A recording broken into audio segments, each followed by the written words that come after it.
এক পর্যায়ে আপনাদের সম্মুখে যিনি আলোচনা সারা বাংলায় দল মত নির্বিশেষে সকল মুসলমানদের মনে তিনি জায়গা করে নিয়েছেন,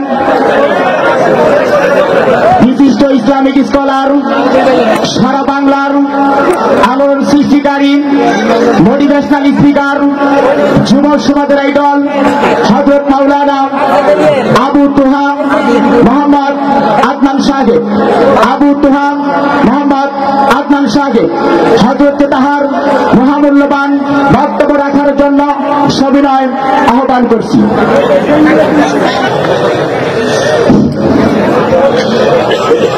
আসসালামু আলাইকুম ওয়া রাহমাতুল্লাহি ওয়া বারাকাতুহু।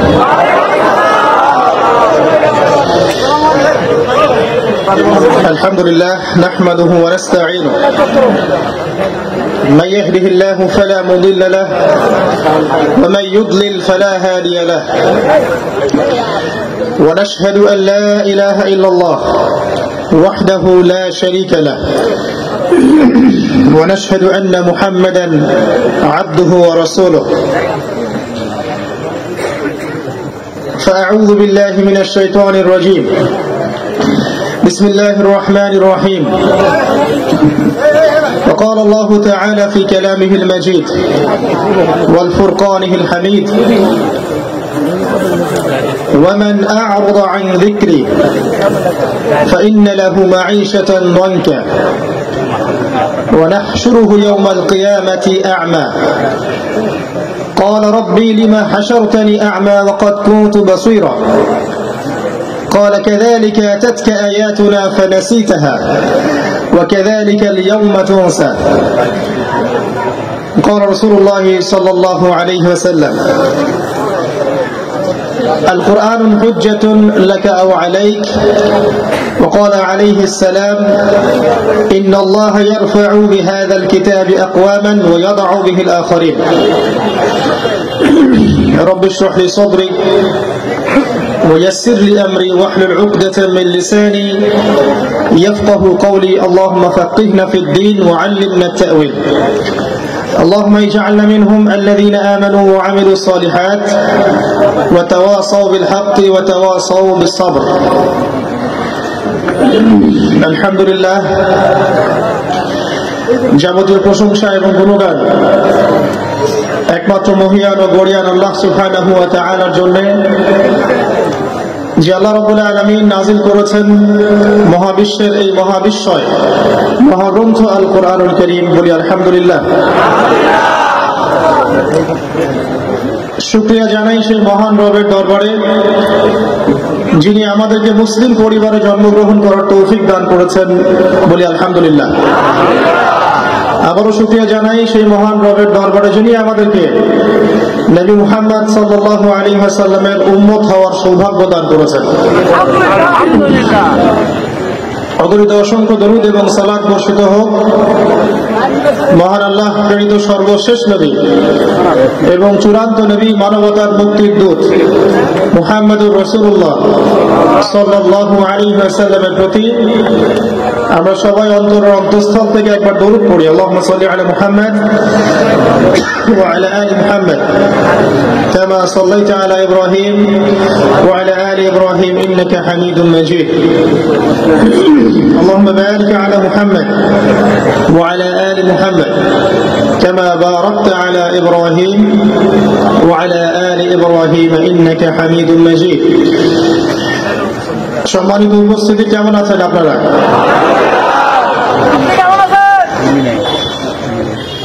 আলহামদুলিল্লাহ আলা কুল্লি হাল ওয়া ফি কুল্লি মাকান। যদিও বা বর্তমান প্রেক্ষাপটে একজন মুসলিম ভালো থাকতে পারে না। বর্তমান প্রেক্ষাপট এতই খারাপ, কিয়ামতের আলামতগুলো এমন ভাবে প্রকাশ হয়েছে এখন যে একজন ঈমানদার মুসলিমের পক্ষে নিশ্চিন্তে থাকা আর ভালো থাকাটা খুব কষ্টকর।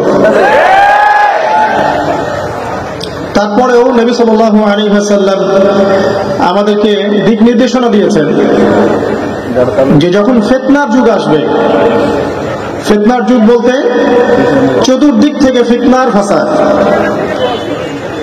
ফিতনা ফাসাদ কেমন, মানে আল্লাহ রাব্বুল আলামিন কোরআনে একটা বিষয় বলছেন, সমাজ তার উল্টা চলছে, এগুলো ফিতনা। নবী সাল্লাল্লাহু আলাইহি ওয়াসাল্লাম হাদিসে একটা বিষয় বলেছেন, সমাজ তার উল্টা চলছে, এর নাম ফিতনা। পরিবারে ফিতনা, ধর্মের মধ্যে ফিতনা, সমাজে ফিতনা, অর্থনীতিতে ফিতনা, এখন সংস্কৃতির মধ্যেও ফিতনা।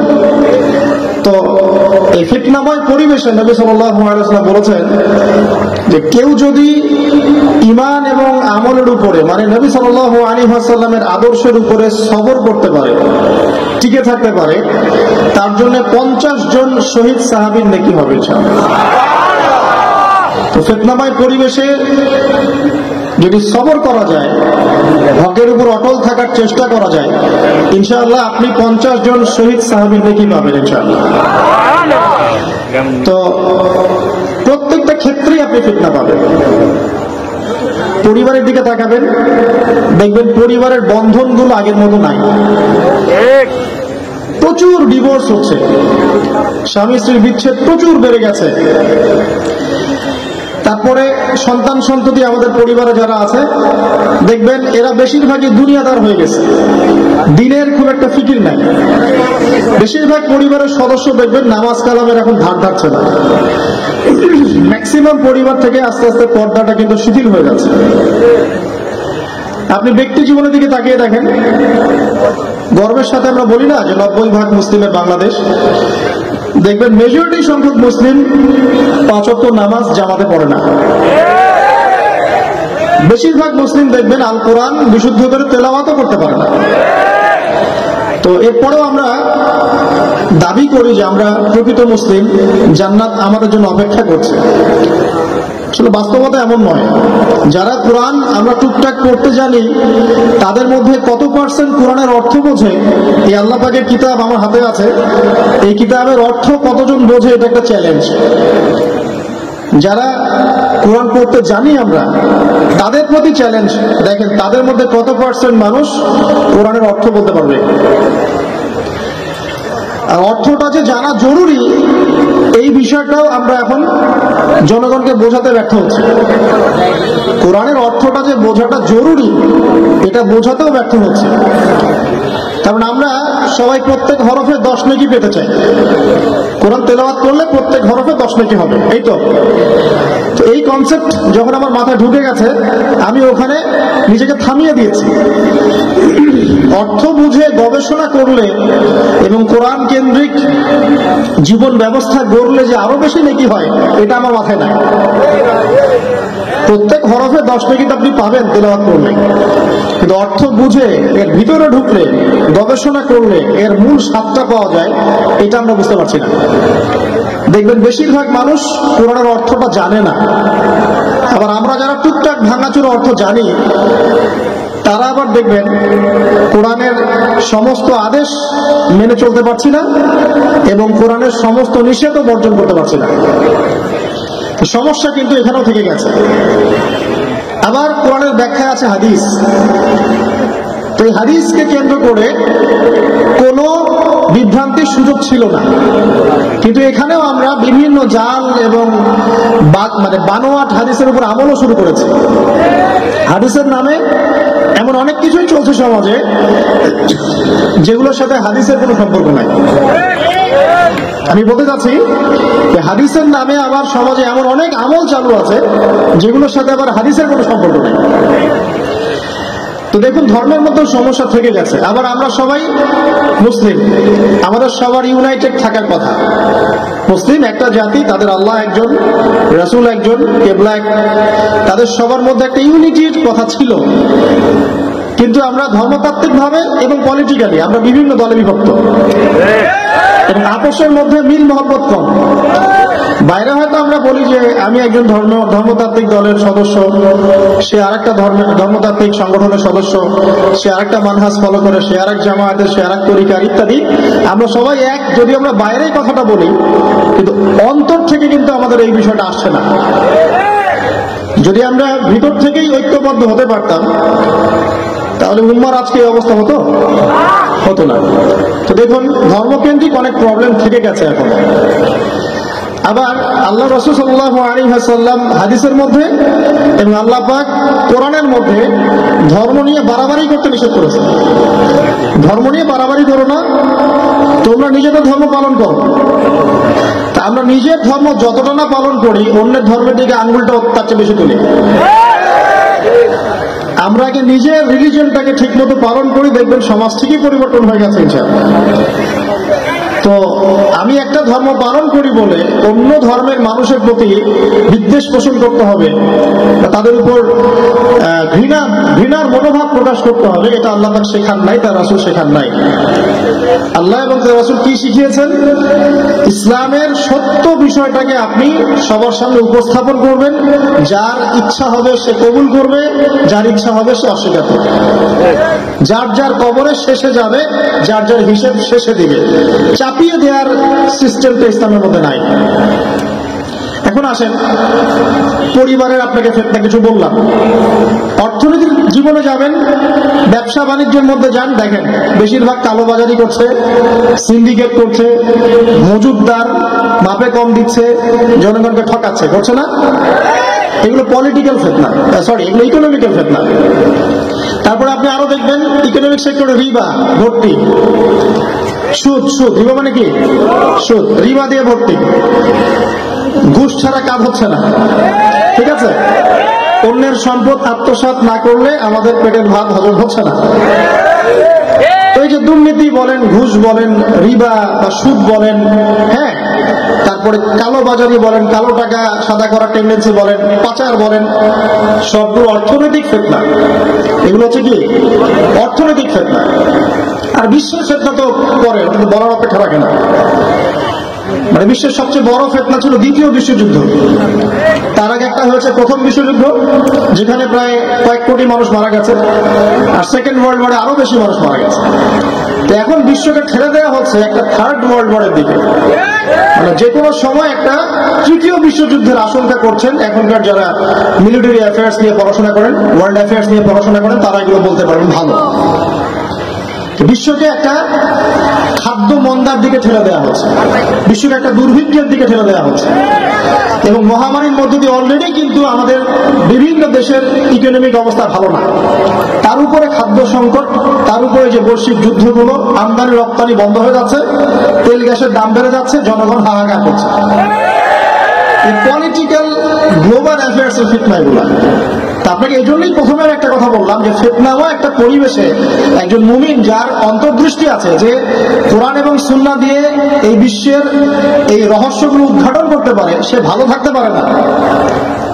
তার মনটা সবসময় কিন্তু মানে ব্যাকুল থাকবে যে কিভাবে এসব সমস্যা থেকে নিজে উত্তরণের পথ খুঁজতে পারি, আর আমার পরিবারকে বাঁচাতে পারি, আর আমার জনগণকে বাঁচাতে পারি। আর যদি আপনি আত্মকেন্দ্রিক হন, স্বার্থপর হন, তাহলে নিজের চরকায় তেল দিবেন, নিজে ভালো থাকলেই বাপের নাম। তো দেখুন, এই জামানার কথাই নবীজি বলছেন সাল্লাল্লাহু আলাইহি ওয়াসাল্লাম, তোমাদের সামনে এমন একটা যুগ আসছে, নবীজি বলছেন জামানা সাবরিন, কঠিন জামানা, যে জামানা ঈমান নিয়ে চলাটা হবে হাতের মধ্যে আগুন নিয়ে চলার মতো। নবীজি বলছেন ওই সময়ে সাহাবী জিজ্ঞাসা করছেন, ইয়া রাসূলুল্লাহ, আমি ওই সময় কি করব? ওই সময় আমি কি করব? আমাকে কি পরামর্শ দিচ্ছেন? নবী সাল্লাল্লাহু আলাইহি ওয়াসাল্লাম বলছেন, হে আমর ইবনে আস, তুমি ওই সময় বাড়িতে অবস্থান করো, বাসায় থাকো, বিনা প্রয়োজনে বাড়ির বাইরে এসো না। ওই সময় তুমি নিজের পাপের জন্য আল্লাহর কাছে ক্রন্দন করতে থাকো, বিনা প্রয়োজনে বাড়ির থেকে বের হয়ে ওঠো। আর মানুষের সাথে এত বেশি মেলামেশা করো না, নিজে তোমার আমল, তোমার গুনাহ নিয়ে ব্যস্ত থাকো, তোমার পাপের জন্য আল্লাহর কাছে কান্নাকাটি করো, ইনশাআল্লাহ তুমি নাজাত পেয়ে যাবে। এটা একটা অপশন, ফিতনাময় পরিবেশে আপনি কিভাবে বাঁচবেন, এটা একটা অপশন। আরেকটা হাদিসে কি নবী সাল্লাল্লাহু আলাইহি ওয়াসাল্লাম বলছেন যে যখন এমন ফিতনাময় পরিবেশ আসবে, তখন যদি তোমরা আমর বিল মারুফ নাহি আনিল মুনকার, সৎ কাজের আদেশ, অসৎ কাজের নিষেধ, আমার সুন্নতের উপর অটল থাকতে পারো, তাহলে তোমরা 50 জন শহীদের নেকি পাবে। সাহাবায়ে কেরাম বলছেন, ইয়া রাসূলুল্লাহ, আমিনহুম আও মিন্না, তাদের মধ্যে 50 জন নাকি আমাদের মধ্যে 50 জন শহীদ? নবী করিম সাল্লাল্লাহু আলাইহি ওয়াসাল্লাম বলছেন বাল মিনকুম, বরং তোমাদের মধ্যে 50 জন শহীদ। এটা অপশন নাম্বার 2।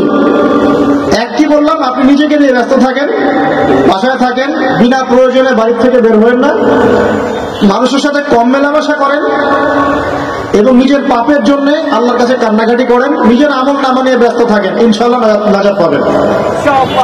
2 নাম্বার, যদি আপনার কাছে আরো বেশি যোগ্যতা থাকে এবং আপনি আরো বেশি সাহসী হন এবং আপনি উম্মার, দেশের জনগণের কল্যাণ কামনা করেন, তাহলে অন্যদেরকেও এই ফিতনাময় পরিবেশে টিকে থাকার ফর্মুলা বলে দেন। এখানে সবর করেন, আমর বিল মারুফ নাহি আনিল মুনকারের কাজ করেন, আল্লাহ পাক আপনাকে ইনশাআল্লাহ 50 জন শহীদ সাহাবী নেকি দিবেন। সুবহানাল্লাহ। আরো অপশন আছে। কি অপশন?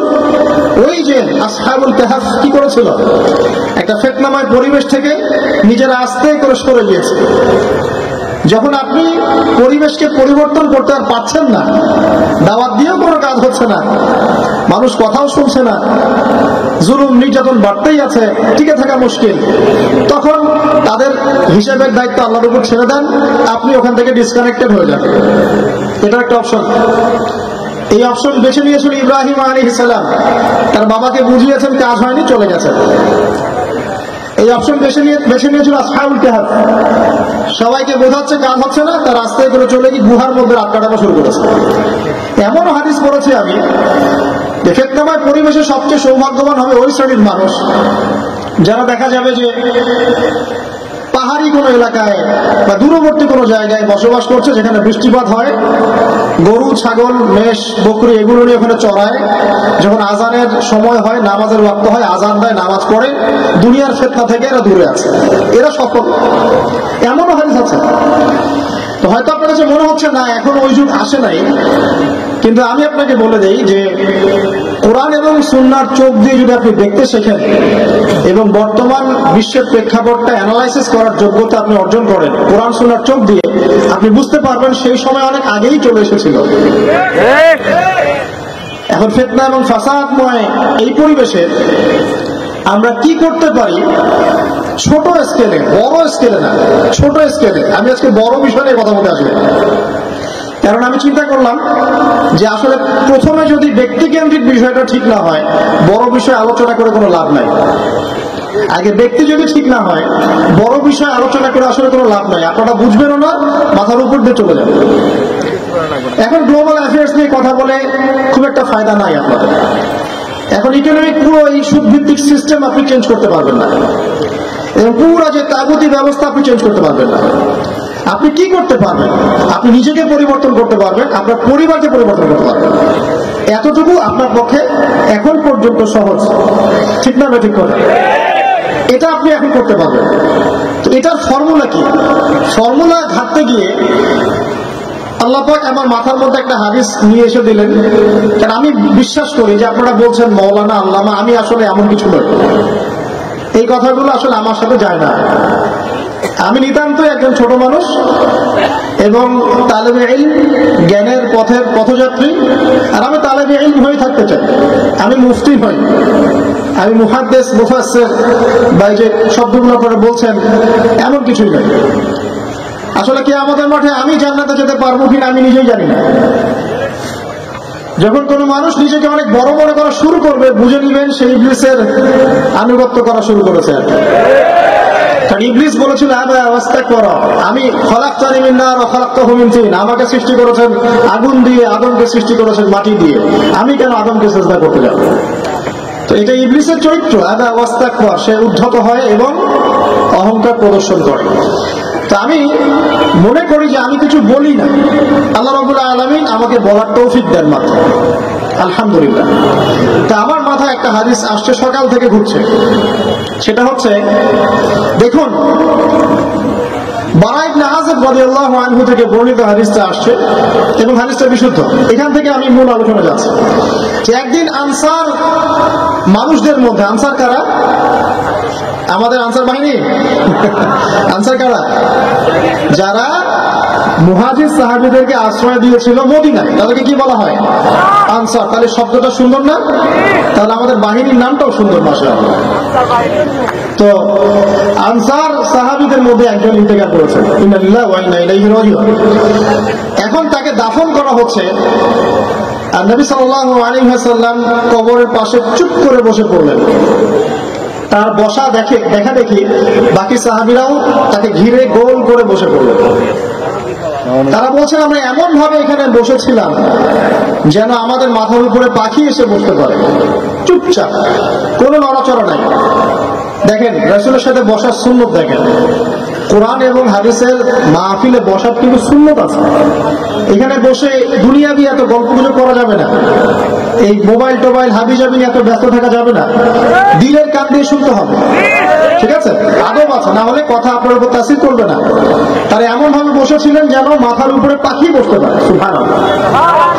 এবার নবী করিম সাল্লাল্লাহু আলাইহি ওয়াসাল্লাম বলছেন যে যখন মাইয়িতকে কবরে শোয়ানো হয় তখন সে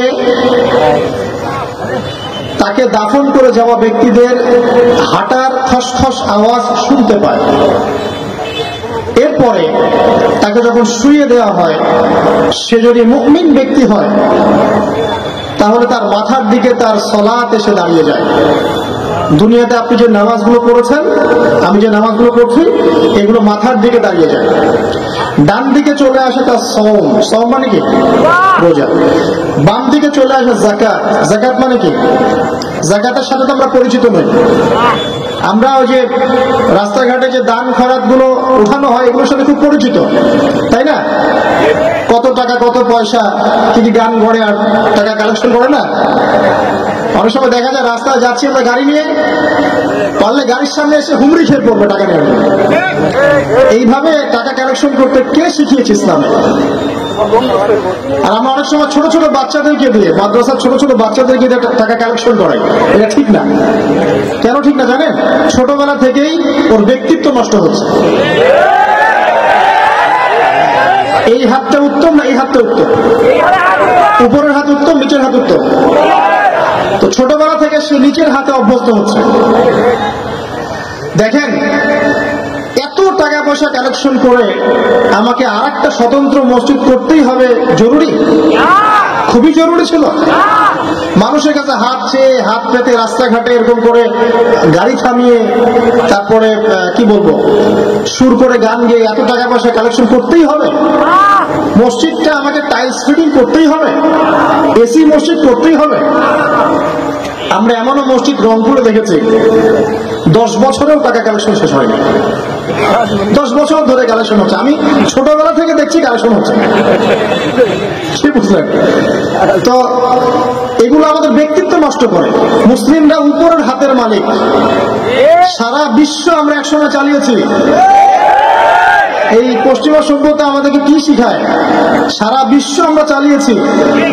এই আপনার উমাইয়া খেলাফতের সময়ও কর্ডোভায় আব্দুর রহমান যে শাসন ছিল, কর্ডোভা, স্পেন, পর্তুগাল, এই পুরো জায়গাগুলো পশ্চিমা বিশ্বের, এগুলো মুসলিমরা শাসন করেছে প্রায় 500-600 বছর। ইতিহাস তো আমরা জানিও না, পড়িও না, ভুলে গেছে। ইতিহাস পড়তে হয়। হিস্ট্রি ঘাটলে দেখবেন রাসূল সাল্লাল্লাহু আলাইহি ওয়াসাল্লামের 23 বছরের নববী যুগ, স্বর্ণযুগ, তারপর আবু বকর সিদ্দিকের খেলাফত, তারপর উমর ইবনে খাত্তাবের খেলাফত। আবু বকর সিদ্দিকের 2 বছর বা 2.5 বছর, উমর রাদিয়াল্লাহু আনহুর প্রায় 10 বছর, তারপর উসমান রাদিয়াল্লাহু আনহুর 12 বছর, আলী রাদিয়াল্লাহু আনহুর প্রায় 2-2.5 বছর, তারপরে হাসান রাদিয়াল্লাহু আনহু 6 মাস। এরপরে উমাইয়া খেলাফত শুরু হলো মুয়াবিয়া রাদিয়াল্লাহু আনহুর হাতে, প্রায় 20 বছর। উমাইয়ারা শাসন করেছে প্রায় 90 থেকে 100 বছর। তারপর জাত নদীর যুদ্ধে উমাইয়া আব্বাসীয়রা একে অপরের সাথে যুদ্ধ করেছে, করে উমাইয়ারা পরাজিত হয়ে আব্বাসীয়রা ক্ষমতায় গিয়েছে। ক্ষমতায় গিয়ে তারা প্রায় শাসন করেছে প্রায় 550 বছর। এদিকে উমাইয়াদের মধ্যে যারা পরাজিত হয়েছে ওরা চলে গিয়ে কর্ডোভা, আন্দালুসিয়া, ওইদিকে খেলাফত কায়েম করেছে।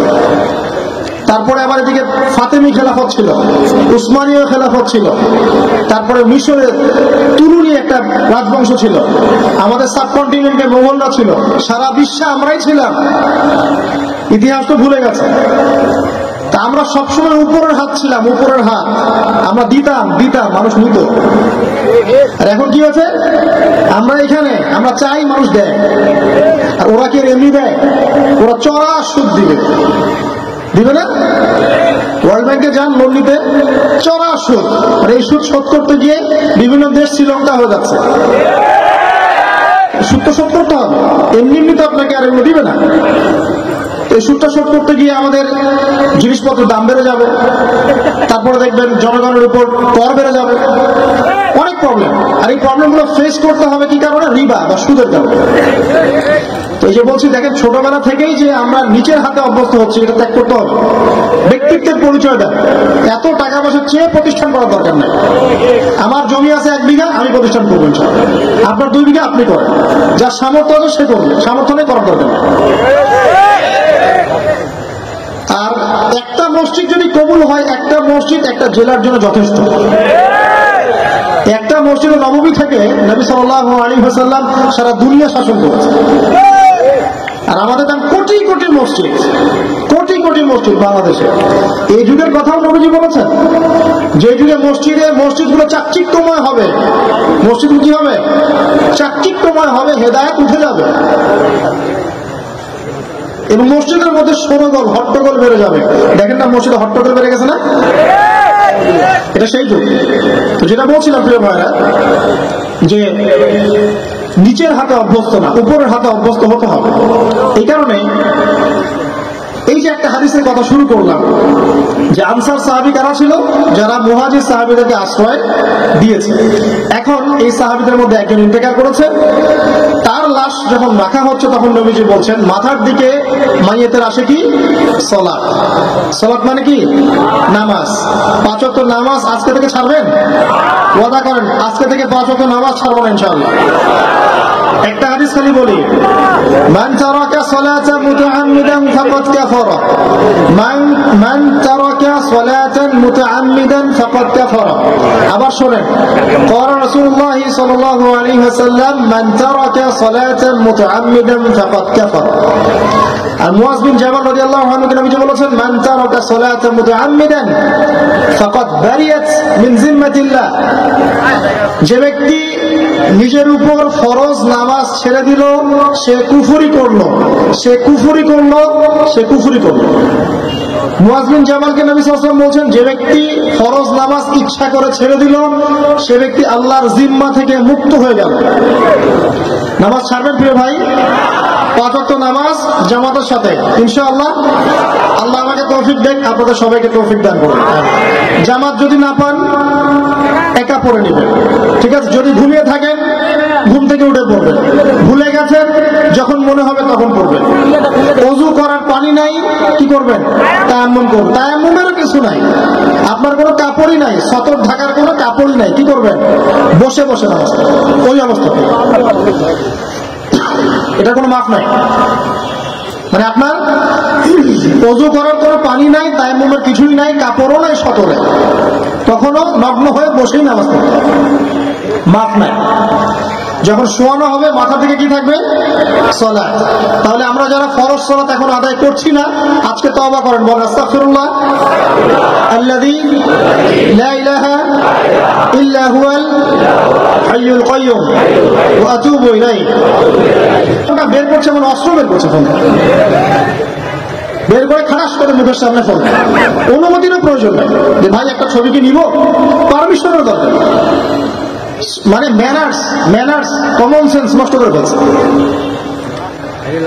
আগে মুসলিমদের সাথে 2টা জিনিস থাকতো। যখন মুসলিমরা সারা বিশ্বকে নেতৃত্ব দিয়েছে, তখন ডান দিকে একটা বড় তরোয়াল থাকতো, আর বাম দিকে একটা ছোট খঞ্জর থাকতো, জানেন? এই মোগল আমলও দেখবেন, নবাব সিরাজউদ্দৌলাদের আমলও দেখবেন, ডান পাশে একটা বড় সৌট থাকতো, আর বাম পাশে থাকতো একটা ছোট খঞ্জর। ওই 2টা জায়গায় এখন স্থান নিয়েছে। ডান পকেটে একটা বড় স্মার্টফোন, আর বাম পকেটে ছোট একটা কথা বলা ফোন। মানসিকভাবে আমরা সুস্থ নই। আল্লাহ পাক আমাদেরকে বোঝার তৌফিক দেন।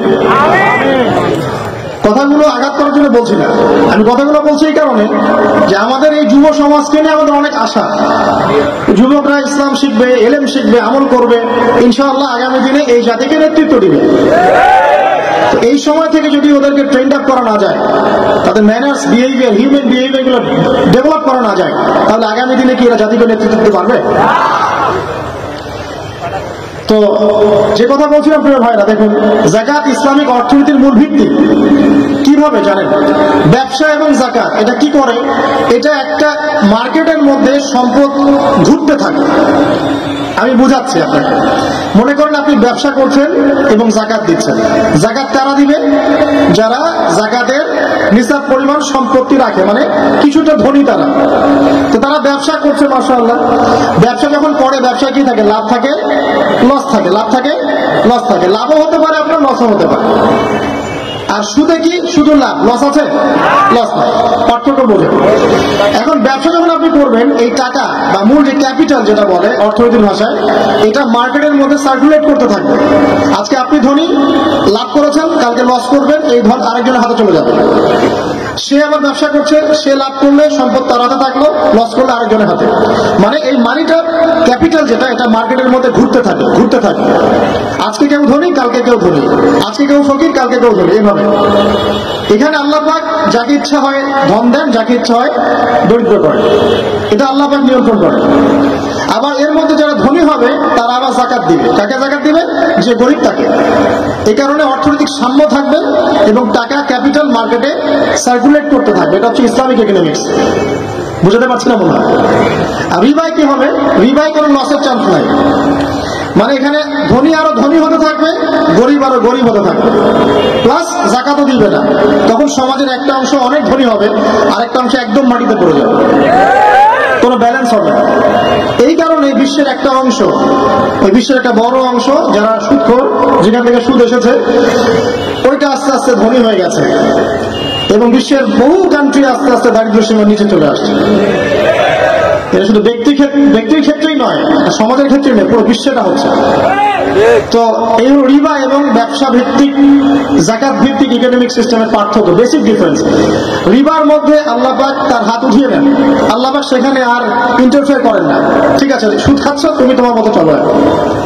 আর ব্যবসা ভিত্তিক ইকোনমিক্স চললে আল্লাহ পাক সেখানে কাউকে ধন দিবেন, কারোর কাছ থেকে নিবেন। আপনার ধন নিয়ে আমাকে দিবেন, আমার ধন নিয়ে আপনাকে দিবেন। আমি যদি ধনী হই, আমি আবার যাকাত দিব, সেই যাকাতের টাকা আবার আপনার হাতে যাবে, কেউ না খেয়ে মরবে। তো সামনে এই যে বলা হচ্ছে 2023 সাল, শুধু 23 সাল না, আমার অবজারভেশন 2026-27 পর্যন্ত একটা অর্থনৈতিক মন্দা চলতে পারে। বলবে কিছু কিছু লোক যে ভবিষ্যৎবাণী করতে যাবে, এটা ভবিষ্যৎবাণী নয়। আপনি বর্তমান সম্পর্কে খবর রাখেন না বলেই বর্তমানকে আপনার ভবিষ্যৎ মনে হচ্ছে। আমাদের অনারেবল মিনিস্টার যারা আছেন ওদেরকে জিজ্ঞাসা করে, তাদেরকে জিজ্ঞাসা করে, তারাও বলছেন যে 2023 সাল থেকে 26 সাল খাদ্য মন্দার মধ্যে যাবে। দেখেন নাই? তারা এই কথা বলছেন কারণ তারা বুঝতে পারছেন ওয়ার্ল্ডের অবস্থা ভালো না।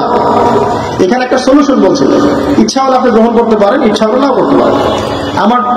আমার তো চাপিয়ে দেওয়ার কোনো ক্ষমতা নাই। ফাযাক্কির ইন্নামা আনতা মুযাক্কির, আপনি শুধু উপদেশদাতা। লাস্তা আলাইহিম বিমুসাইতির, আপনি কারো প্রতি দারোগা নন। কি উপদেশ?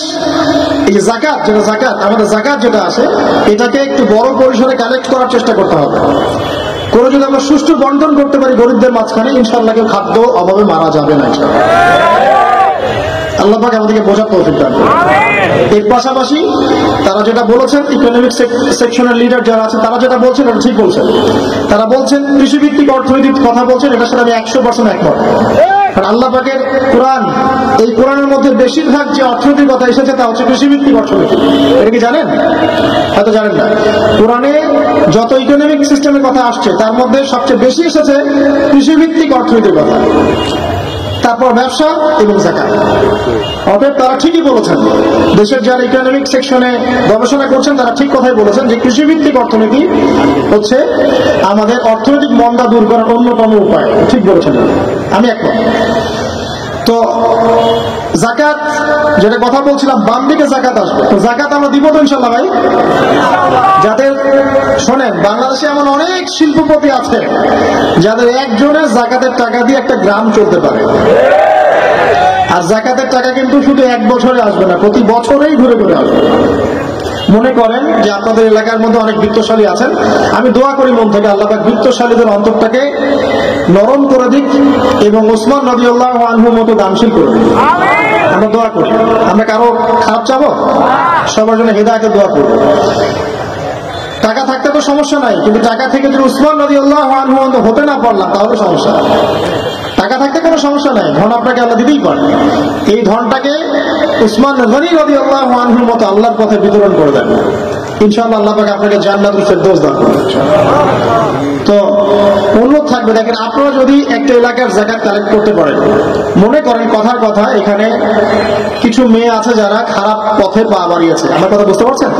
আচ্ছা, এরকম পল্লী অনেক জায়গায় আছে না? 1 বছরের যাকাতের টাকা দিয়ে সমস্ত যৌন পল্লীর মেয়েদেরকে কাজ দেওয়া সম্ভব, কর্মে আনা সম্ভব। ওদেরকে কাজের ব্যবস্থা করে দেন, ওরা কখনোই এই সেক্স ওয়ার্কারের কাজ করবে না ইনশাআল্লাহ। কোনো মেয়ে এই কাজ করতে চায় না, আমার মতে কোনো মেয়ে চায় না যে ইজ্জত বিক্রি করে খাবো, কোনো মেয়ে চাবে? কখনো চাবে না। ওকে আপনি ভালো কাজের ব্যবস্থা করে দেন এই যাকাতের টাকা দিয়ে, দেখবেন ইনশাআল্লাহ সে খারাপ পথ ছেড়ে দিয়েছে। অনেক দেখবেন দরিদ্র মানুষ আছে যে পড়াশোনা করার কোনো সুযোগ নেই, টাকা পয়সা নেই, পড়াশোনা করতে চায় কিন্তু টাকা পয়সা নাই, দিনের জ্ঞান অর্জন করতে চায়, দেশকে কিছু দিতে চায়, টাকা নাই, তাকে আমরা হেল্প করতে পারি না? পারি।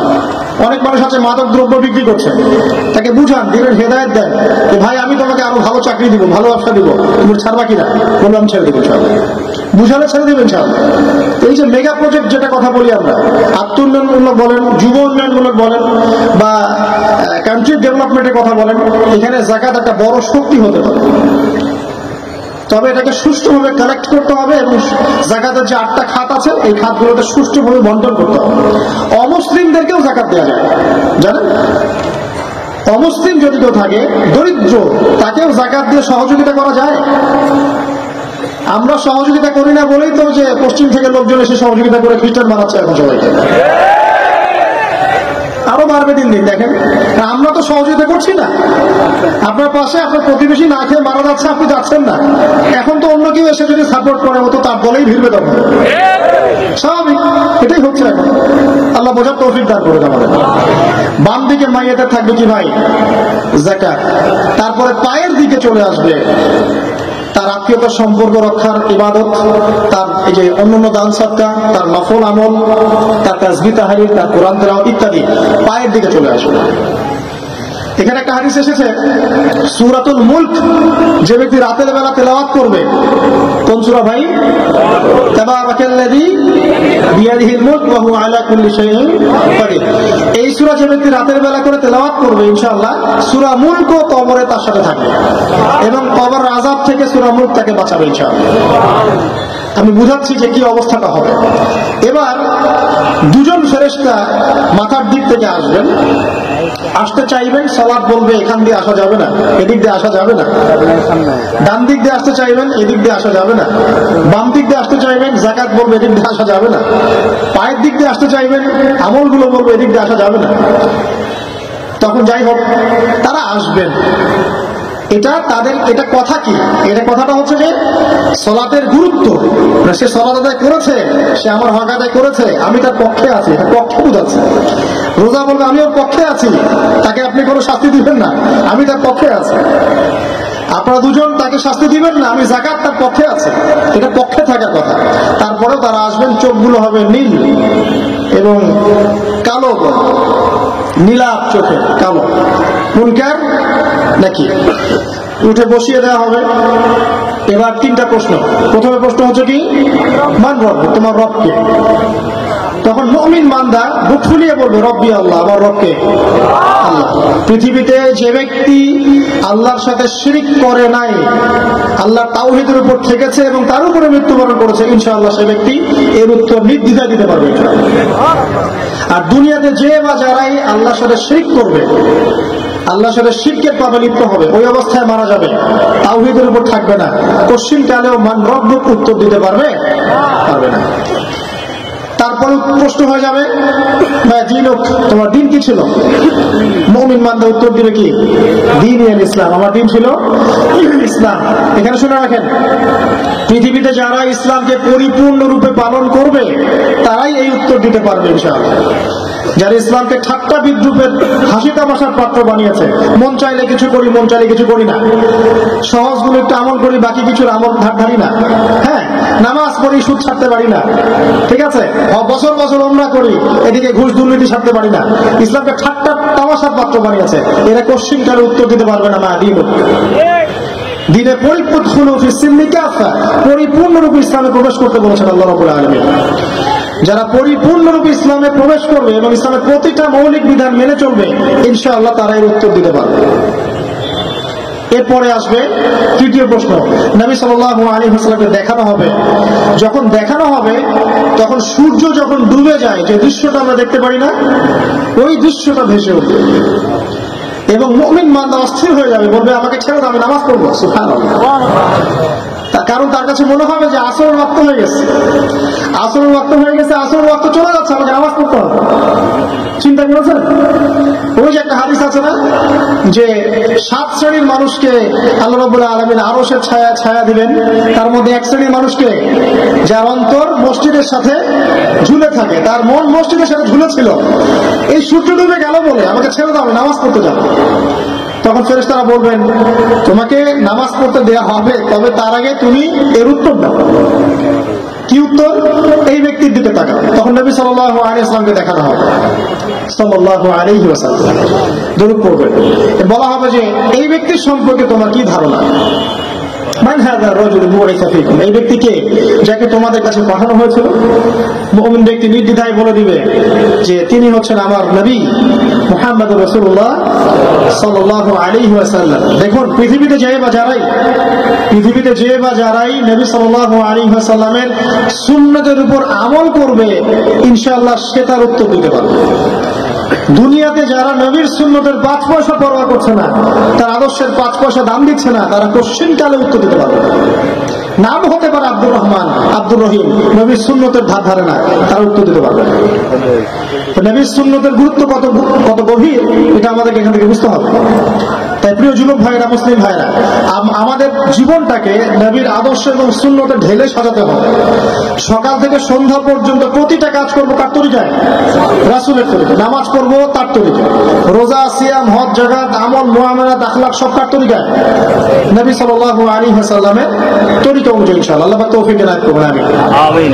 এবার ফেরেশতা দুজন জিজ্ঞাসা করবেন অবাক হয়ে যে তুমি কিভাবে এটা জানলে, তুমি কিভাবে এই 3টা প্রশ্নের উত্তর দিতে পারলে? কারণ বেশিরভাগ মানুষ তো উত্তর দিতে পারবে না, বেশিরভাগ মানুষই এই উত্তর দিতে পারবে না। কারণ কিয়ামতের মাঠে 1999 জন মানুষ জাহান্নামে যাবে, নাউযুবিল্লাহ। তো এটা কঠিন পরীক্ষা। আল্লাহ রাসূল সাল্লাল্লাহু আলাইহি ওয়াসাল্লাম বলেছেন যে নিশ্চয়ই তোমাদেরকে এখানে পরীক্ষায় ফেলা হবে, আর তোমরা যদি এই পরীক্ষা জেনে তোমাদের মৃতদেরকে দাফন করা থেকে বিরত না থাকতে, তাহলে আমি তোমাদেরকে শুনিয়ে দিতাম কবরে কেমন পরীক্ষা হয়। মানে যদি আমরা শুনতে পারতাম যে কবরে কেমন পরীক্ষা হয়, আমরা ভয়ে আমাদের মৃতদেরকে দাফন পর্যন্ত করতাম না। এটা নবীজি বলছেন সাল্লাল্লাহু আলাইহি ওয়াসাল্লাম। তাকে জিজ্ঞাসা করা হবে যে তুমি কিভাবে জানলে এটা? বেশিরভাগ মানুষ তো পারে না উত্তর দিতে।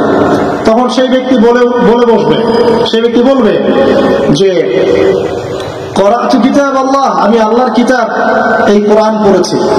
মুমিন বলবে আমি আল্লাহর কোরআন পড়েছি, ফাআমানতু বিহি, আমি এর উপর ঈমান এনেছিলাম, ওয়া সাদ্দাকতু, এবং সত্যায়ন করেছিলাম। সুবহানাল্লাহ। অতএব দুনিয়াতে যারা দিনের জ্ঞান অর্জন করছে না, কোরআন পড়ছে না, হাদিস পড়ছে না, পড়াশোনার চেষ্টা করছে না, জানার চেষ্টা করছে না, কবরে পার পাওয়া ডিফিকাল্ট আছে। এটা একটা অন্যতম প্রশ্ন। আমরা কিন্তু মনে করি 3টা প্রশ্ন হচ্ছে, আসলে প্রশ্ন হচ্ছে কয়টা? 7টা। 3টার পরে আরো একটা এক্সট্রা। কিভাবে জানলে? তোর উত্তর দিচ্ছে আমি আল্লাহর কিতাব পড়েছি, ঈমান এনেছি, সত্যায়ন করেছি। সুবহানাল্লাহ। নবী সাল্লাল্লাহু আলাইহি ওয়াসাল্লাম হাদিসের পরের অংশে বলছেন যে যখন কাফের বান্দাকে ওঠানো হবে, তখন ডানেও কিছু নাই, বামেও কিছু নাই, সামনে পিছনে কিছু নাই। মাথার দিক থেকে ফেরেশতারা চলে আসবেন, উঠিয়ে বসানো হবে, প্রশ্ন করা হবে কে তোমার রব, একটাই উত্তর লা আদরি, আমি জানি না। নাউযুবিল্লাহ। কি তোমার দিন, লা আদরি, আমি জানি না। এই যে আল্লাহর তো খবর নাই, আল্লাহ পাকের বিধান মেনে চলার কোনো খবরই নাই, পরোয়াই নাই। সে জানবে কিভাবে ইসলাম কি জিনিস, সে জানবে কিভাবে আল্লাহ কি জিনিস, ও তো আল্লাহকে চিনেই না। দিব্যি বলে বেড়াচ্ছে মহাবিশ্ব সৃষ্টি হয়েছে বিগ ব্যাং থেকে, আল্লাহ বলে কেউ নাই। মানুষ সৃষ্টি হয়েছে বান্দর থেকে, নাউযুবিল্লাহ। ওই যে ডারউইনের মতবাদ, কি থিওরি অফ এভলিউশন নাকি, হ্যাঁ তাই তো মনে হয়, অনেকদিন আগে পড়তে ভাই ভুলে ফিরছি। তো যাই হোক, মানুষ তো আল্লাহকে চিনছে না, এখনো মানুষ মনে করছে যে আল্লাহ বলতে কেউ নাই। এবং এই মুক্ত চিন্তার নামে, বাক স্বাধীনতার নামে নাস্তিকতার যে চর্চাটা বেড়েছে বাংলায়, এটা আশঙ্কাজনক। বড় বড় বিশ্ববিদ্যালয় থেকে পড়ে আসছে, অনেক সময় দেখলাম বড় বিশ্ববিদ্যালয়ের প্রফেসর, সে বলছে যে মহাবিশ্ব বিগ ব্যাং দিয়ে সৃষ্টি হয়েছে, সৃষ্টিকর্তা নাই এখানে।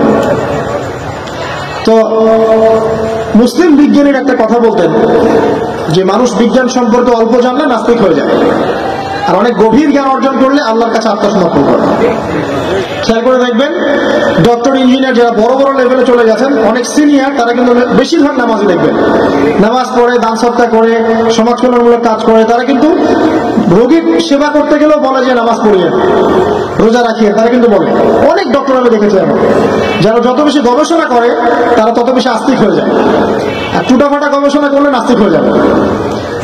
কত প্রশ্ন, ইসলামে এটা কেন, ওইটা কেন, ইসলামে বহুবিবাহ কেন, হ্যাঁ ইসলামে কি পর্দার বিধান কেন, তারপর ইসলামে এত রেস্ট্রিকশনস, এত বাইন্ডিংস কেন, হ্যাঁ স্বাধীনতা নাই কেন, কত প্রশ্ন। ইসলামের এগেইনস্টে কত তীর এখন ছোড়া হচ্ছে।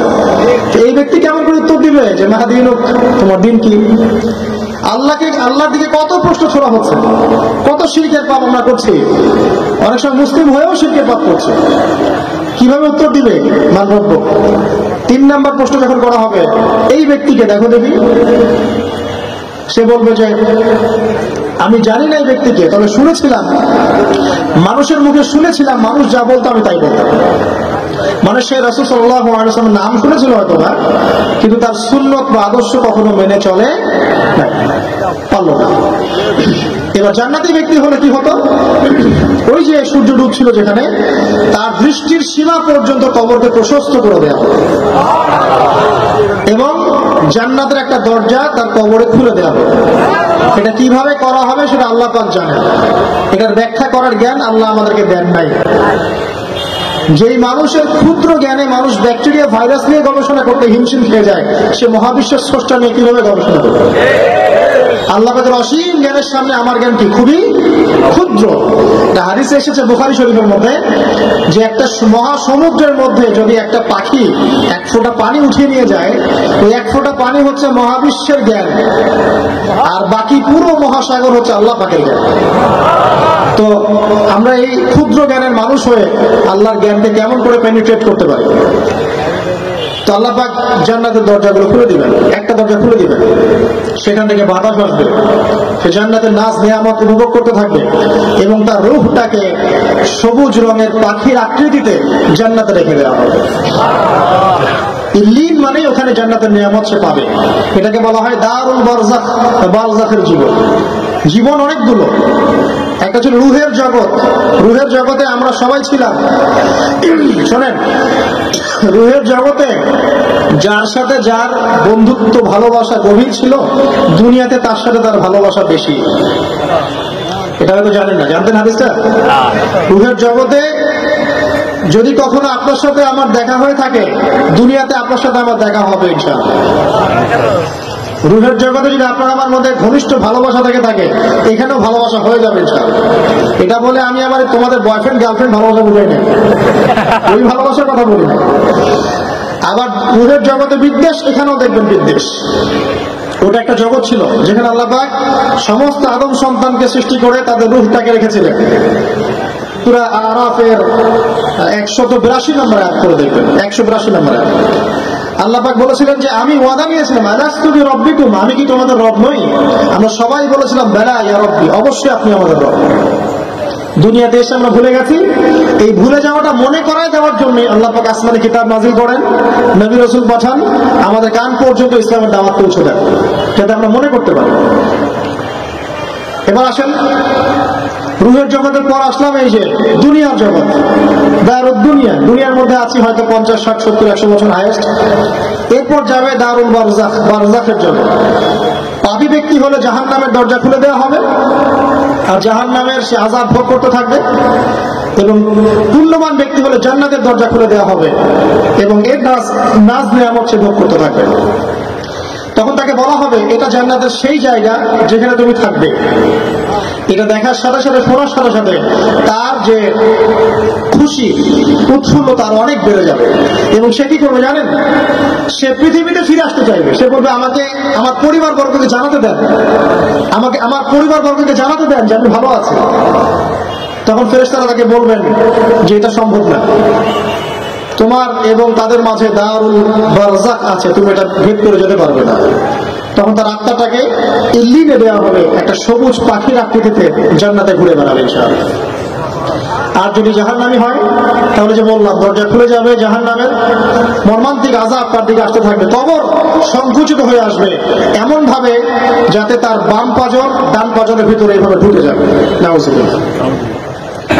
এই আযাব চলতে থাকবে ইলা ইয়াউমি ইউবআসুন, পুনরুত্থানের দিন পর্যন্ত। এখন এই যে হাদিসটা আপনারা শুনলেন, এই হাদিসটা ব্যক্তিকেন্দ্রিক নয় কি? এখানে তিনটা বিষয় আপনাকে ফোকাস করতে হবে আমাদেরকে। এক, তাওহীদ, আল্লাহ পাকের তাওহীদ। দুই, রিসালাত, রাসূলুল্লাহ সাল্লাল্লাহু আলাইহি ওয়াসাল্লামের রিসালাত। এবং আখিরাত, পরকাল। এই তিনটা বিষয় খুব স্বল্প কথায় বলছিলেন। তাওহীদ কি? আল্লাহ পাকের একত্ববাদ।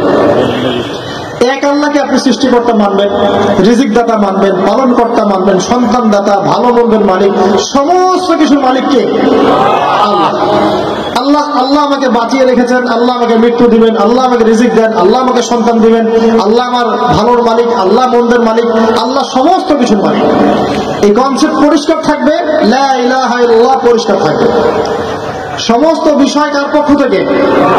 আল্লাহর পক্ষ থেকে। তাওহীদ, সংক্ষিপ্ত কথা বললাম তাওহীদ।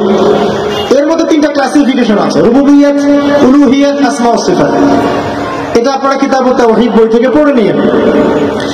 সংক্ষেপে বলে দেই, রুবুবিয়্যাত আল্লাহ পাকের সমস্ত বিষয়গুলো তার দিকে সম্বন্ধ করা, সৃষ্টিকর্তা, পালনকর্তা, রিজিক দাতা সবকে আল্লাহ। উলুহিয়্যাত কি? দুনিয়াতে এসেছি আল্লাহ পাকেরই দাসত্ব করতে হবে, অন্য কারো দাসত্ব চলবে না, তাওহীদ উলুহিয়্যাত। আসমা সিফাত কি? আসমা সিফাত মানে হচ্ছে আল্লাহ পাকের নাম গুণাবলীগুলো আছে। আল্লাহ পাক রহমান, আল্লাহ পাক রহিম, আল্লাহ পাক রাজ্জাক, হ্যাঁ, আল্লাহ পাক গফুর, আল্লাহ পাক শাদীদুল ইকাব। সমস্ত গুণাবলী কার? আল্লাহ। এই হলো আসমা সিফাত। আল্লাহ পাক যেমন, আল্লাহ পাক তেমন, আল্লাহ পাক নিজের মতো, কারোর সাথে তুলনীয় নন। আল্লাহু আহাদ, একক। আল্লাহু সামাদ, তিনি অমুখাপেক্ষী। লাম ইয়ালিদ ওয়া লাম ইউলাদ, তিনি জন্ম দেননি, জন্মিতও নন। ওয়া লাম ইয়াকুল লাহু কুফুয়ান আহাদ, তার সমতুল্য কিছুই নাই। আল্লাহ থেকে সবকিছু হয়, এটাই হলো তাওহীদ। এখন এর অপোজিশন কি? শিরক। তাওহীদের বিরুদ্ধে গেলে কি হয়ে যাবে? শিরক। কেউ যদি মনে করে যে আল্লাহ ছাড়া কেউ আমাকে জীবন দিতে পারে, আল্লাহ ছাড়া কেউ আমাকে মারতে পারে, আল্লাহ ছাড়া কেউ আমাকে রিজিক দিতে পারে, অথবা আল্লাহ ছাড়া কেউ সন্তান দিতে পারে, আল্লাহ ছাড়া অন্য কারো কাছে কেউ যদি দোয়া করে, আল্লাহ ছাড়া অন্য কারো জন্য নজর মানত করে, আল্লাহ ছাড়া অন্য কারো নামে কসম খায়, আল্লাহর হালালকে হারাম করে দেয়, আল্লাহর হারামকে হালাল করে নেয়, ঠিক আছে? আল্লাহ থেকে শুভ অশুভ আসে না, শুভ আল্লাহর পক্ষ থেকে আসে, অশুভ শয়তানের পক্ষ থেকে আসে। এমনও যদি কেউ মনে করে, শুভ অশুভ দুটোই আল্লাহর পক্ষ থেকে আসে, কিন্তু কেউ যদি মনে করে না শুভগুলো আল্লাহর পক্ষ থেকে, অশুভগুলো শয়তানের পক্ষ থেকে, এমনও যদি মনে করে, শিরক হয়ে যাবে। মুসলিমরা চলাফেরায় শিরক করছে। মুসলিমরা আল্লাহ ছাড়া অন্য কারো কাছে চাচ্ছে। মুসলিমরা অনেকে কবরে সিজদা করছে। মুসলিমরা অনেকেই মৃত মানুষের কাছে দোয়া করছে। হাতে বালা পরে আছেন, খোলেন না। কেন খোলেন না? ভয়ে, যদি আপনার ক্ষতি হয়। শিরক। মুসলিমরা দেখবেন আগুনের সামনে মাথা নত করছে। মুসলিমরা এখন মেডিটেশন করে, ধ্যান করে। মুসলিমরা জিনকে দাবি করতেছে। অনেক সময় দেখা যায় মুসলিমরা জাদু করতেছে, জাদুবিদ্যা, কুফরি কালাম করছে না? করছে। সবই শিরক, সবই শিরক। মুসলিমরা দেখবেন আল্লাহর হালাল যেগুলো আছে এগুলোকে হারাম করে ফেলছে। আবার অনেক সময় আল্লাহর হারামগুলোকে হালাল করে নিচ্ছে। সুদ কি ভাই? এখানে ফরজ, হালাল করে নেওয়া হয়েছে। মদ কি? তোমাদের কাছে তো ওয়াজিব, না খাইলে ঘুমায় না। তো এই যে আল্লাহ হারাম পাপগুলোকে কি করছি আমরা? হালাল করে দিই, এটাও কুফরি একটা।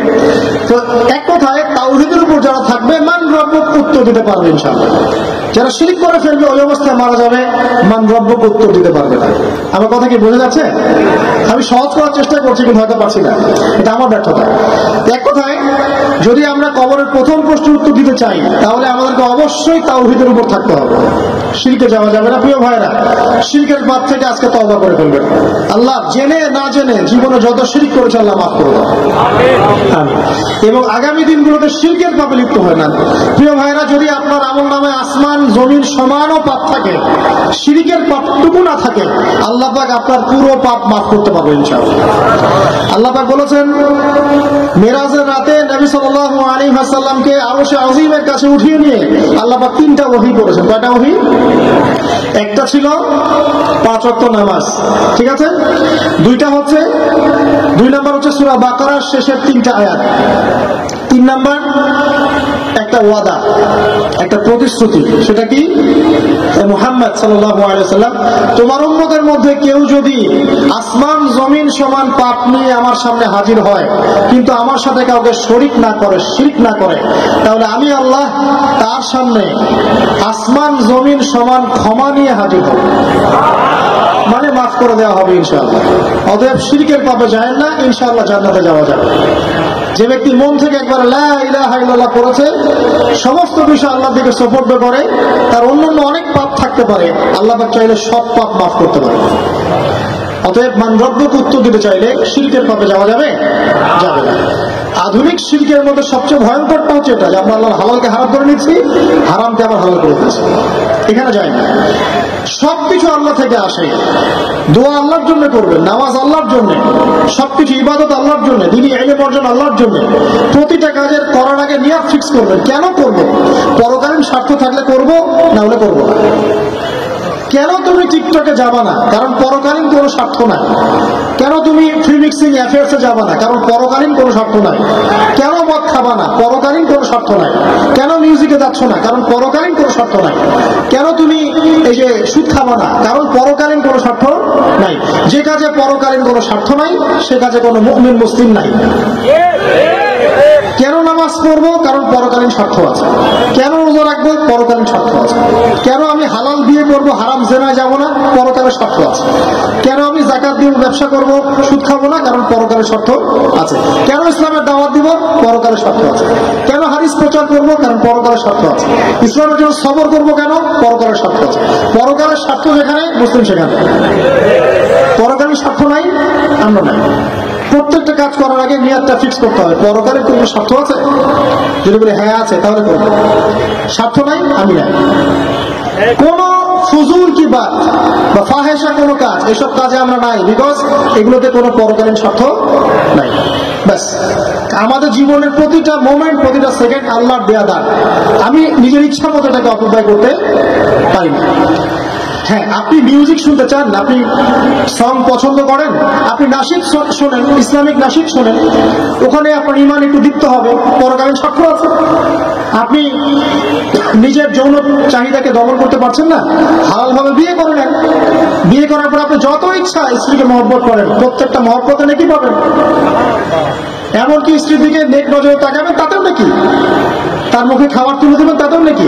তার হাত ধরে হাঁটবেন, তাতেও নাকি। তাকে নিয়ে রাত্রে চাঁদ দেখবেন, তাতেও নাকি। আপনি আপনার নিয়তটাকে চেঞ্জ করেন, কাজের ডাইরেকশন চেঞ্জ করেন। পরকালের স্বার্থ থাকলে করবো, না হলে করবো না। আপনি পছন্দ করেন ঘুরে বেড়াতে, আল্লাহর দ্বীনের দায়ী হয়ে ঘুরে বেড়ান না, সমস্যা কি? আল্লাহর জমিন ঘুরে দেখেন, এইসব অবান্তর কাজে লিপ্ত না থেকে আল্লাহ পাকের নিদর্শনগুলো ঘুরে দেখেন, আপনার ঈমান বাড়বে ইনশাআল্লাহ। আপনার সংস্কৃতি ভালো লাগে, ইসলামিক সংস্কৃতি মেনে চলেন। আপনি কবিতা লিখতে ভালোবাসেন, ইসলামিক কোনো কবিতা লেখেন। আপনি উপন্যাস পড়তে ভালোবাসেন, ইসলামিক কোনো উপন্যাস পড়েন। আমি বলছি না এগুলোর বাইরে কোনো পড়াশোনা করা যাবে না, এমনটা কিন্তু বলছি না। আমি বলছি আপনি আপনার পুরো কাজটাকে আগে ফিক্স করবেন, পরকালের কোনো স্বার্থ আছে কি না। তো দেখুন প্রিয় ভাইরা, শিরকের পাপে যাওয়া যাবে না। এই শিরকের পাপ না থাকলে আমলনামায় ইনশাআল্লাহ আমরা জান্নাতে যাব এবং কবরের উত্তর দিতে পারবো ইনশাআল্লাহ। মান রব্বুক উত্তর পাস ইনশাআল্লাহ। তারপরে কি না দিন। এক কথায় ইসলামের অনেক বিধিবিধান আছে, নামাজ, কালিমা, সওম, যাকাত, হজ সব আছে। আমর বিল মারুফ, নাহি আনিল মুনকার, পিতামাতার খেদমত, প্রতিবেশীর অধিকার, স্ত্রীর অধিকার, তারপরে সন্তানদের অধিকার, যাকাত সবকিছু আছে। এখন যদি ইসলামের কিছু অংশকে মেনে নেন, কিছু অংশকে না মানেন, এটা কিন্তু কুফরি। ইসলামের কিছু অংশকে মানছেন, কিছু অংশকে মানছেন না, এটা কিন্তু কুফরি। ইসলামের পরিপূর্ণ বিধানটাকে যদি মেনে চলেন, ইনশাআল্লাহ আযজা ওয়া জাল আপনি মা দ্বীন উত্তর দিতে পারবেন। আপনি আমল করতে পারেন না পারেন, মনে করেন আপনি আমল করতে পারছেন না, কিন্তু আপনি আকীদা পোষণ করছেন যে হ্যাঁ ইসলামে যা আছে আমি সবকিছু মেনে চলি, কিন্তু হয়তো আমল করতে গিয়ে আমি পারছি না। আমি হয়তো নামাজ 5 ওয়াক্ত পড়তে হয়, আমি জানি, আমি মানি, কিন্তু আমার মাঝে মাঝে মিস হচ্ছে, মাঝে মাঝে আমি জামাত মিস করে ফেলছি। আপনি মানেন যে সওম রাখতে হয়, মাঝে মাঝে আপনার সওম মিস হয়ে যাচ্ছে, কিন্তু আপনি বিশ্বাস করেন যে হ্যাঁ আপনি সওম রাখতে হয়, আপনার আকীদা ঠিক আছে। আপনি যাকাত দেন নাই এতদিন, কিন্তু আকীদা রাখেন হ্যাঁ দিতে হয়, আমি সুযোগ করে দিয়ে দিব।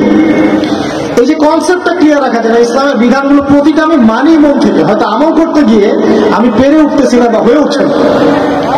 ইনশাআল্লাহ একদিন না একদিন আল্লাহ পাক আপনাকে তৌফিক দিবেন, ইনশাআল্লাহ আল্লাহ পাক তৌফিক দান করুন। কিন্তু কনসেপ্ট যদি ক্লিয়ার না থাকে যে আমি কিছু অংশ মানি, কিছু অংশ মানি না, এটা ইসলাম হলো না। উদখুলু ফিস সিলমি কাফা, পরিপূর্ণরূপে ইসলামে প্রবেশ করে। দিনই পর অনেকে আছে পর্দা হয়তো করতে পারছে না, কিন্তু মনে করে, বিশ্বাস করে যে পর্দা করতে হয়, এটা ফরজ। ইনশাআল্লাহ আল্লাহ চাইলে ওকে একদিন তৌফিক দিবেন ইনশাআল্লাহ। হয়তো এখন মুখ খোলা আছে, হয়তো বা আগে গেঞ্জি টি শার্ট পরে ঘুরতো, এখন সেলোয়ার কামিজ পরছে, ঢিলে ঢালা জামা পরছে, এখনো বোরখা পরছে না। ওকে তুচ্ছ তাচ্ছিল্য করার দরকার নেই আমাদের, ওকে আরো বুঝান, আরো নরম হন, আরো বুঝিয়ে সুঝিয়ে ইসলামকে জানার চেষ্টা করেন। এতদূর এসেছে, ওই পর্যন্ত যাবে ইনশাআল্লাহ। কারণ ও বিশ্বাস করে হ্যাঁ পর্দা করতে হয়, আমি মানি পর্দা করতে হয়, কিন্তু আমি এখন করতে পারছি না, ইনশাআল্লাহ করবো, আল্লাহ পাক চাইলে তৌফিক দিবেন ইনশাআল্লাহ। তো এই যে বিষয়টা, যে ইসলামকে মনে আগে ধারণ করা, যে আমি মানি ইসলামের প্রত্যেকটা বিধান ঠিক আছে। চুরি করলে চোরের হাত কাটতে হয়, ইসলাম বলেছে।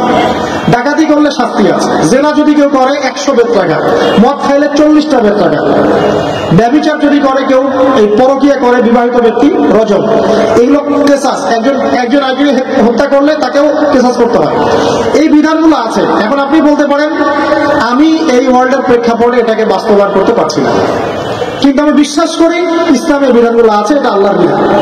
ইনশাআল্লাহ আপনি মাফ পেয়ে যাবেন, ইনশাআল্লাহ আল্লাহ চাইলে আপনি মাফও পেয়ে যাবেন। কিন্তু যদি মনে করেন না এই যুগের এটা চলেই না, আমি আল্লাহ পাকের এসব বিধান কিচ্ছু মানি না, আমি যে বিধান বুঝি এটাই চূড়ান্ত, তাহলে খবর আছে, তাহলে মা দিন উত্তর দিতে পারবে। তো বুঝেন বিষয়টা, বোঝেন, আকীদাটা ক্লিয়ার করেন যে না আমি পারতেছি না, এটা একটা বিষয়, কিন্তু আমি বিশ্বাস করি ইসলামের এগুলো অংশ, হয়তো আমি এখন পারছি না, ইনশাআল্লাহ ভবিষ্যতে পারবো। আল্লাহ চাইলে আপনাকে তৌফিক দিবেন ইনশাআল্লাহ।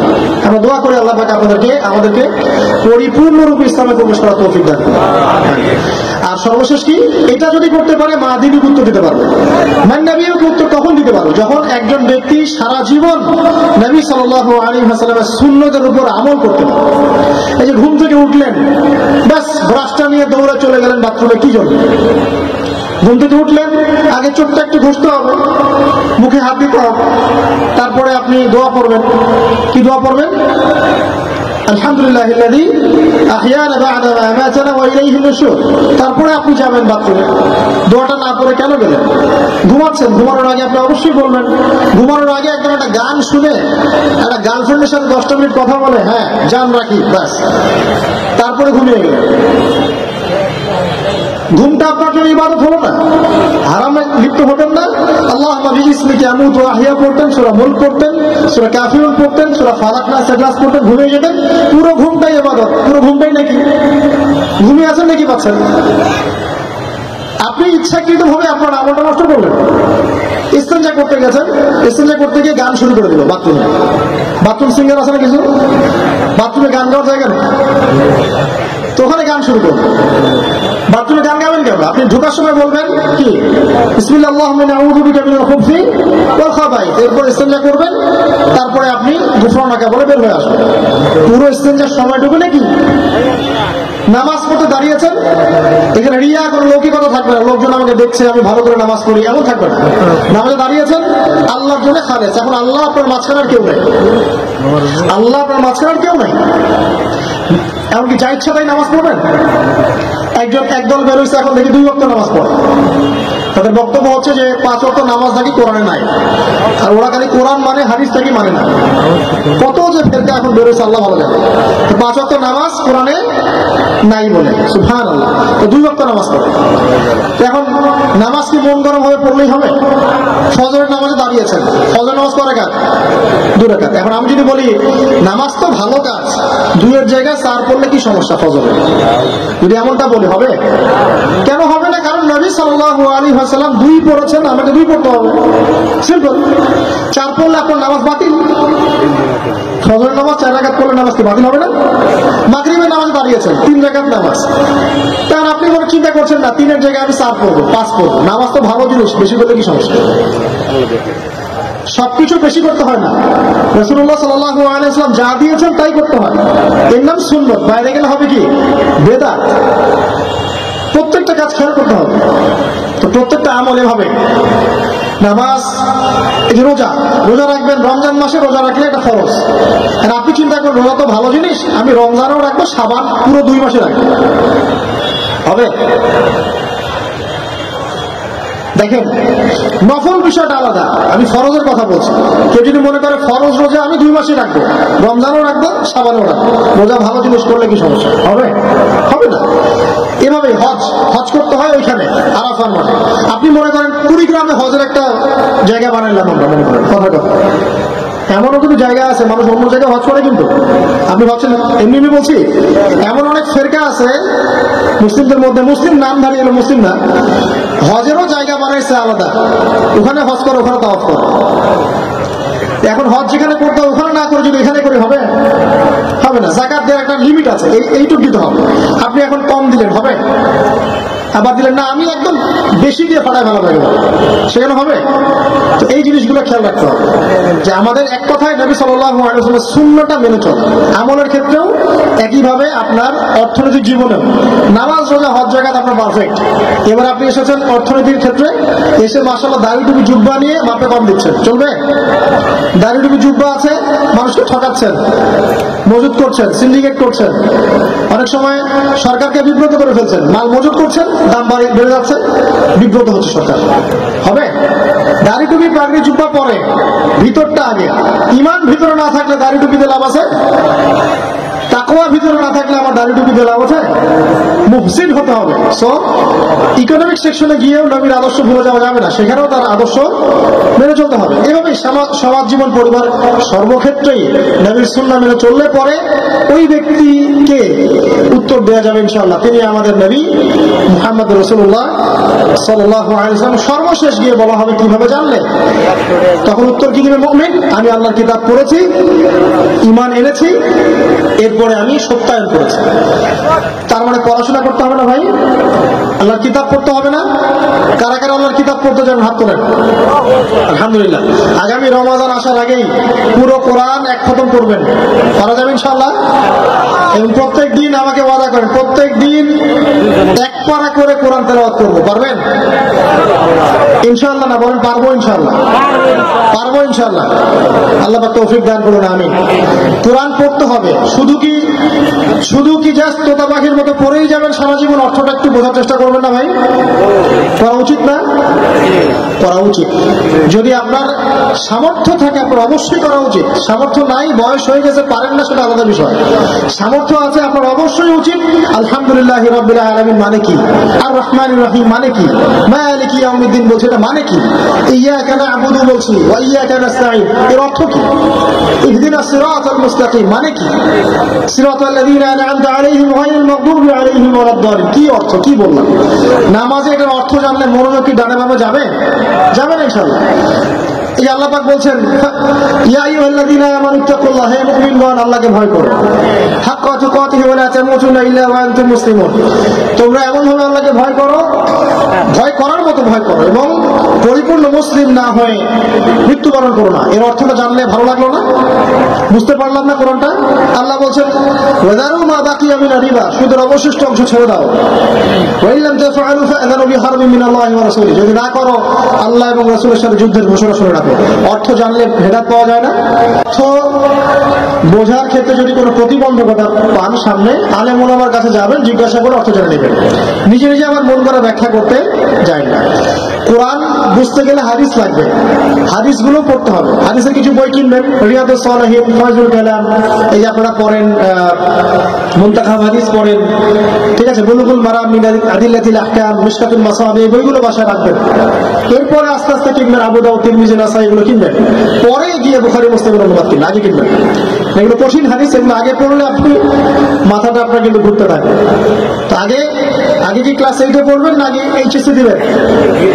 আগে ক্লাস 7-8 পার করে যান, তারপরে দিকে যান। আল্লাহ বোঝার তৌফিক দান করুন। প্রিয় ভাইরা, ইলম অর্জন করতে হবে। ইলম অর্জন করলে পরে আপনি তালেবে ইলমের পায়ের নিচে আল্লাহর ফেরেশতারা পাখা বিছিয়ে দেবে ইনশাআল্লাহ তাআলা।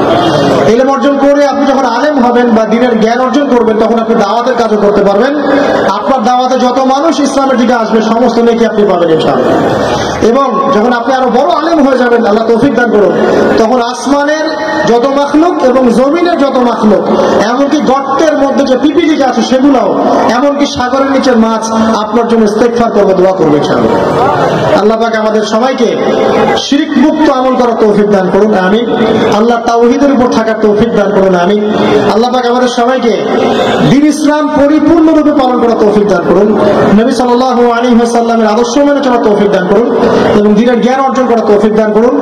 দুনিয়াতে আমরা যতদিন বেঁচে থাকবো ইসলামের উপর যেন বেঁচে থাকতে পারি, এবং আমাদের মওতের পর দারুল বারজাখ বা কবরের জিন্দেগি আল্লাহ পাক আমাদেরকে এই ভয়াবহ ফিতনা থেকে, আযাব থেকে হেফাজত করুন, আমিন। সবাই একটা দোয়া পড়েন আমার সাথে, আল্লাহুম্মা ইন্না নাউযু বিকা মিন আযাবিল কবরি ওয়া আযাবি জাহান্নাম ওয়া মিন ফিতনাতিল মাহইয়া ওয়াল মামাত ওয়া মিন শাররি ফিতনাতিল মাসীহিদ দাজ্জাল। আল্লাহ রাব্বুল আলামিন আমাদের সবাইকে ইসলামের জন্য কবুল করেন, আমিন। প্রশ্ন হচ্ছে,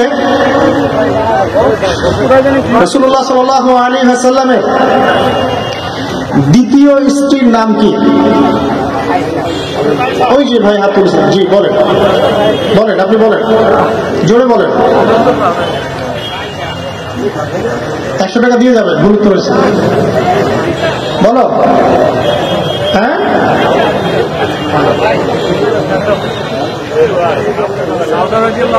শুক্রিয়া। আসেন, কি নাম ভাই আপনার?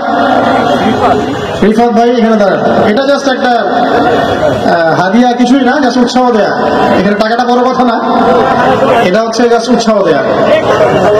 আমরা দোয়া করি ভাইকে, আল্লাহ পাক ভাইয়ের জন্য ইলমের দরজা প্রশস্ত করুন, আমিন।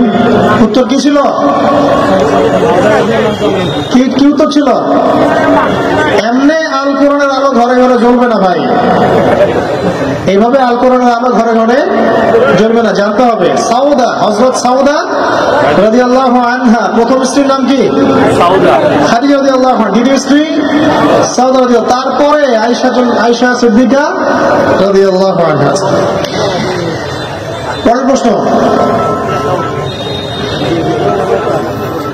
কোন শাসক ইয়াজুজ আর মাজুজকে বন্দী করে রেখেছেন? জি বলেন। যুলকারনাইন। মাশাআল্লাহ। কোন সূরা আছে এটা? সূরা কাহফ। সূরা বলেন,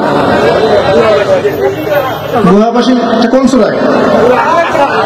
সূরা কাহফ। কি নাম আপনার? আব্দুল্লাহ ভাই, দাঁড়ান এখানে। ঠিক আছে, 3 জন পাওয়া গেছে, আর দুজন ইনশাআল্লাহ।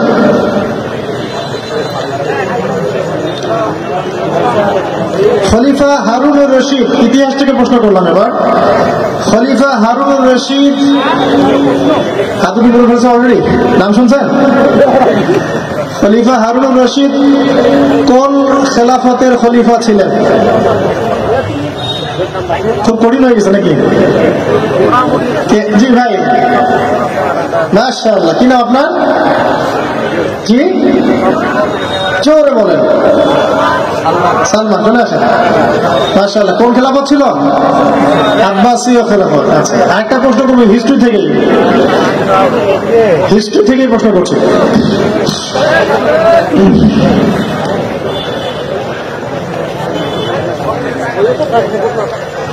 বিশ্ববিখ্যাত নগরী, বিশ্ববিখ্যাত বাগদাদ নগরী ধ্বংস করে দিয়েছিল কারা? আস্তে আস্তে ভাই, আপনি তো দিতে পারবেন না, যে একবার উত্তর দিয়েছেন সে আর উত্তর দিবেন না, ঠিক আছে ভাই বসেন। আচ্ছা বাদ দেন, আমার পরিশ্রম করাচ্ছেন। এখানে অপশন নাই, এটা হচ্ছে কবরের প্রশ্নের মতো, কোনো অপশন নাই। আচ্ছা, আমি যে হাদিসটার উপর আলোচনা করেছি, আমি আলোচনার শুরুতে বলেছিলাম যে একজন সাহাবীর নাম বলেছি যে অমুক সাহাবী থেকে বর্ণিত রাসূল সাল্লাল্লাহু আলাইহি ওয়াসাল্লাম এই করলেন।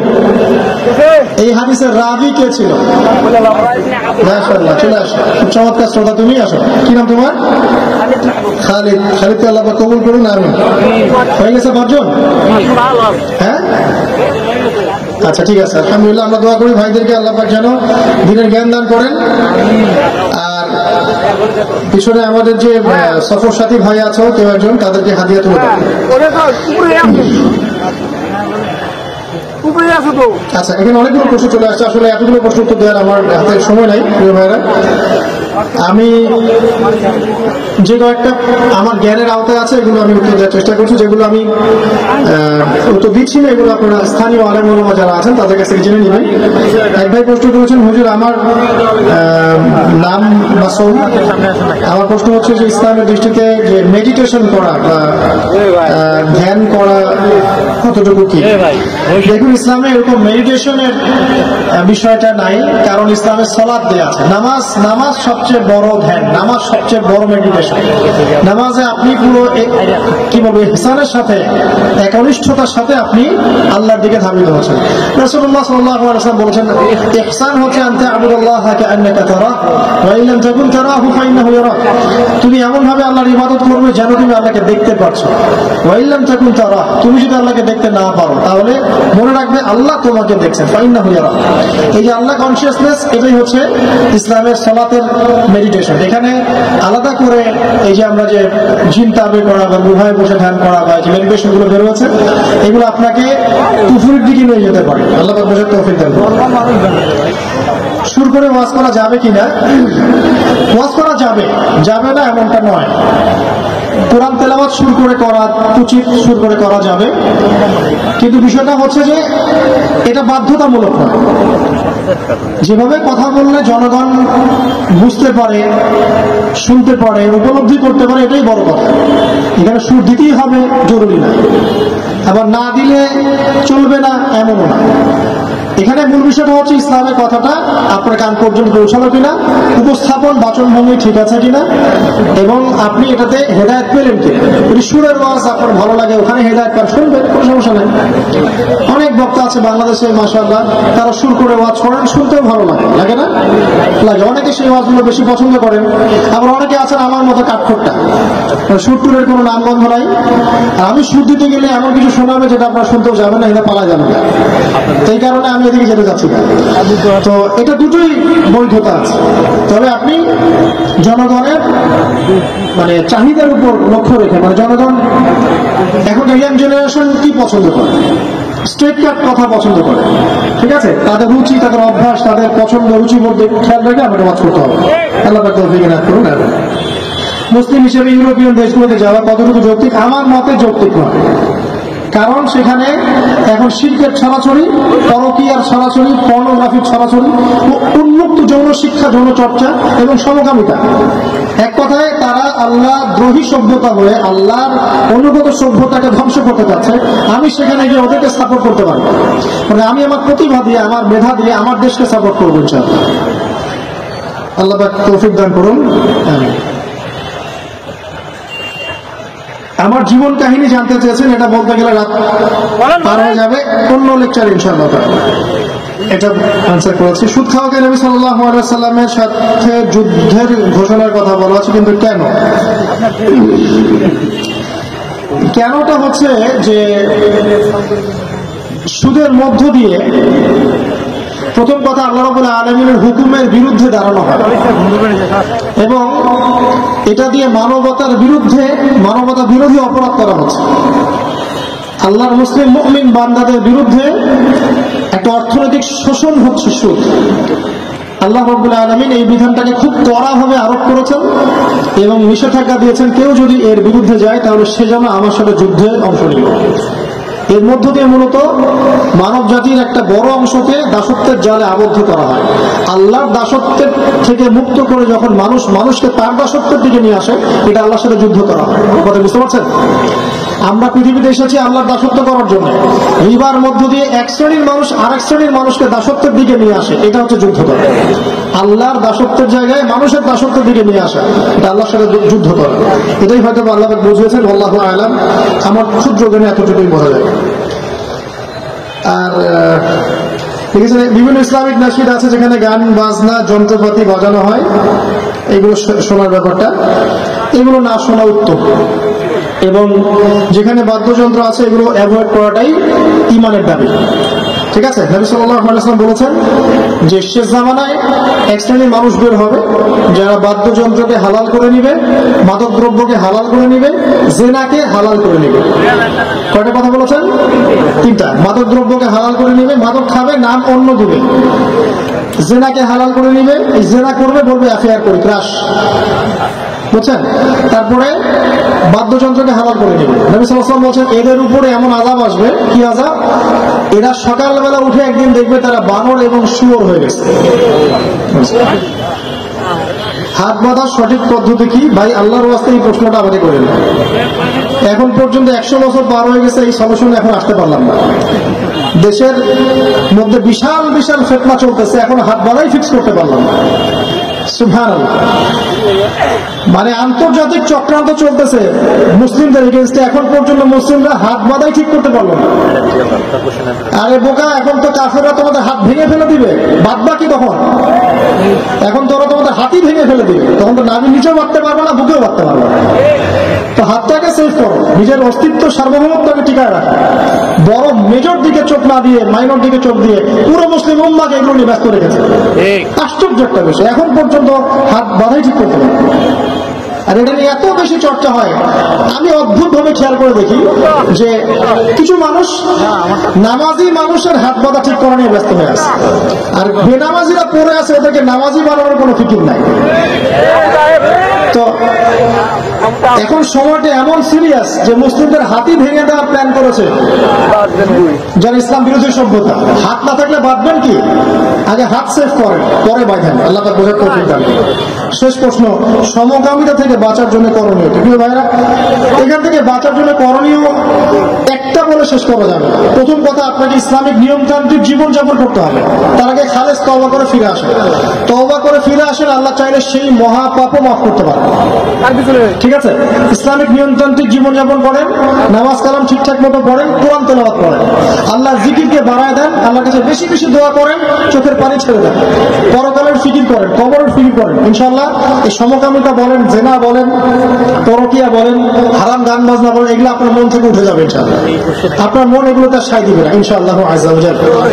আর সর্বশেষ কথা হলো, এটা এই জিনিসগুলোকে যারা প্রমোট করে, এইসব প্রিন্ট এবং ইলেকট্রনিক মিডিয়া এগুলোকে বর্জন করবে, যারা এগুলোকে প্রমোট করতেছে।